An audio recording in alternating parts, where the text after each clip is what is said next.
home to the King's Harbour Masters. We call them KHM for short.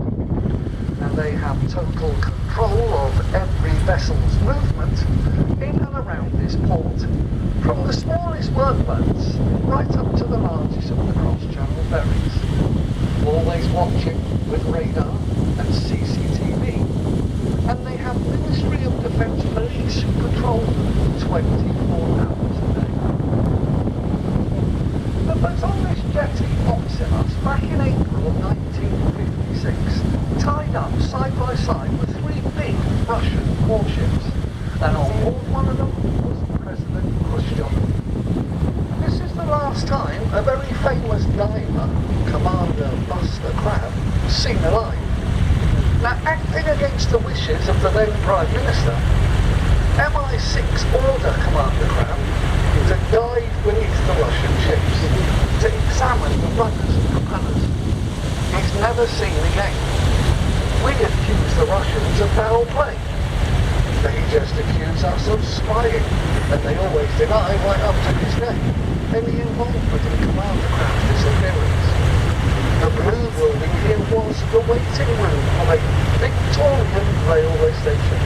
It was the end of a line or the last stop for the trains, supply trains, and now and again even the occasional Royal train stopped here. Just coming up to Victory Jetty. And any moment now coming into view, we'll see the Big Queen. Now she is still covered over in places, scaffold of plastic. Now she's about 10 years, maybe a bit more, into a 20-year long, but around 20 years, a restoration. Now they've done all the inside, they're finishing off the outside. The last of the rotting decaying timbers have been taken off right back to the main frame and replaced with new oak. So a total restoration of the ship. Now they promised they will put her back exactly as she was, all of her masts, top mast rigging, and they say that when they're finished, they shouldn't have to do anything connected to that ship again. Now look at the Green Bridge we're just coming up to now, spanning the gap in the jetty. Look underneath it, you see the caisson.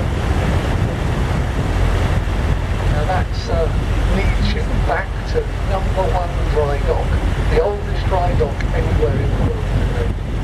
The corner is sheer jetty, but it immediately becomes Princess Royal Jetty, and that's where HMS Queen Elizabeth, first of the 2 carriers, is sat today.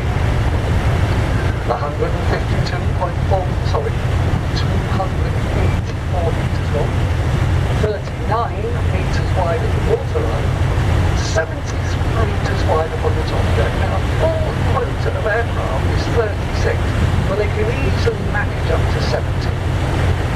Most of the aircraft carried are F-35B, Lightning II multi-role fighters. The rest, all the different types of helicopter. The crew count 679. Now there's purpose-built accommodation for up to 250 employees. Now when you add your pilots, your air crew, and your technicians, you're looking at 1,600 people on board, reaching speeds of 30 knots. The operational range is 10,000 nautical miles. They cost £3.2 billion each to build. Now we'll talk more about Queen Elizabeth on the way back. So guys, if you look over to the corner, we're just approaching, can you see that there's a flag? Now, admittedly, it's made out of wood, but can you see half of it is blue and half of it is white? Now that is the letter A in the flag alphabet, so flag alpha. Now when they fly a flag like that on its own, it literally means diver in the water, you keep clear. So that's what we're doing. We've got a little warship coming out.